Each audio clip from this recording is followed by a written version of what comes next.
আজকে এই যে ফ্যামিলি কার্ড পেয়েছেন, আপনার অনুভূতি কেমন যদি বলেন? অনুমতি ভালো, কাঠ পায়ে উপকার হয়েছে, কষ্ট চলাফেরা সুবিধা হয়েছে, ভালো হয়েছে, খুশি আছি। কত টাকা পেয়েছেন? 25,000। হ্যাঁ, 2500। 2500। আপনার ফ্যামিলিতে কয়জন লোকজন আছে? 5 জন। এখন এই টাকাতে আপনার ফ্যামিলিতে কেমন সচ্ছলতা ফিরে আসবে বলে মনে হচ্ছে? ভালো ভালো। আপনার ফ্যামিলিতে কে কি কাজ করে? কেউ কাজ করে না, আমি একলা কাজ করি, কি কাজ করেন আপনি? বাসা বাড়ি। বাসা বাড়িতে। তাতে আপনার ইনকাম কেমন হয় ইনকাম 800 টাকা বেতন। প্রতিদিন? না, মাসে। মানে টোটাল মিলে আপনি মাসে কত টাকা বাসায়? অনেক ভালো লাগছে। আপনি কি হাতে হাতে কাটি পেয়েছেন নাকি? কাঠ এখনো পাইনি, কিন্তু টাকা পাইছি। কাটে টাকা মোবাইল, পেয়েছেন। হ্যাঁ। এই কার্ডটি পাওয়ার জন্য আপনার কি কি করা লাগছে? অনেক ইয়া লাগতেছে, ভালো লাগতেছে যে এই কার্ডটাকে কিভাবে পেলেন? মানে আজকে যে ফ্যামিলি কার্ড, এটা কিভাবে পেলেন? পাইছি সরকারের ইয়া থেকে, সাহায্য থেকে। আমাদের অনেক আনন্দ লাগতেছে, আমাদের ঈদের থেকেও অনেক আনন্দ লাগতেছে। ফ্যামিলি কার্ডটা পাই আমরা অনেক খুশি।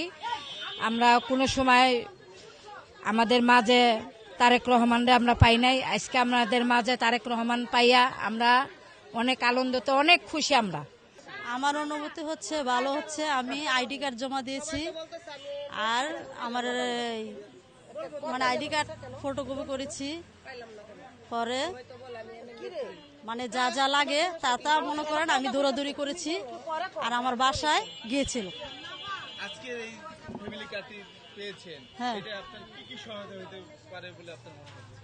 সহযোগিতা কিরকম মনে করেন, টাকাটা পাইলে একটু কাজে লাগে, এটা দিয়ে একটা সংসারে চলে, বা নিজের হাত খরচ হয়, বা বাচ্চা ঘরে চালান যায়, হ্যাঁ, বাচ্চাদের কেনাকাটা করা যায়, আবার মনে করেন স্কুলের বেতনও দেওয়া যায়, বা নিজে আবার মনে করেন একটা বাজার সদাই করতে পারি, নিজে একটা কিছু অন্য কিছু করতে পারি। আপনার ফ্যামিলিতে কতজন সদস্য? আমার সদস্য আমার শাশুড়ি নিয়ে 4 জন। আজকে 10 তারিখ, আজকে মাঠের মধ্যে আইয়া উদ্বোধন করে আমাদেরকে ফ্যামিলি কার্ডের টাকাও দিছে, 2,500 টাকা করে দিছে। আমরা অনেক আনন্দিত, অনেক খুশি।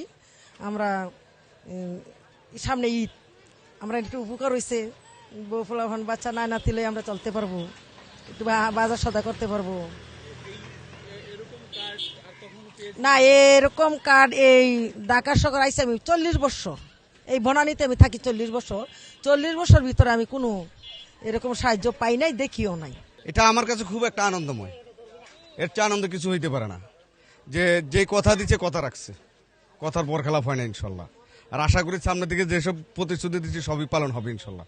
একটু সময়ের অপেক্ষা, কিন্তু আমরা যদি ধৈর্য হারাইয়া যাই তাহলে তো এটা আর পাবো না। কিন্তু আমাদের ধৈর্য থাকতে হবে, আমাদের কমেডির নীতিরা ঠিক থাকতে হবে। এখন আমরা একজনে পাইছি একজন পাই না সেটা বলা যাবে না, সবাই একটু ধৈর্য ধরতে হবে, সবাই ইনশাল্লাহ আস্তে আস্তে পাবে ইনশাল্লাহ। এতটুকু আমরা আশাবাদী সরকারের কাছে।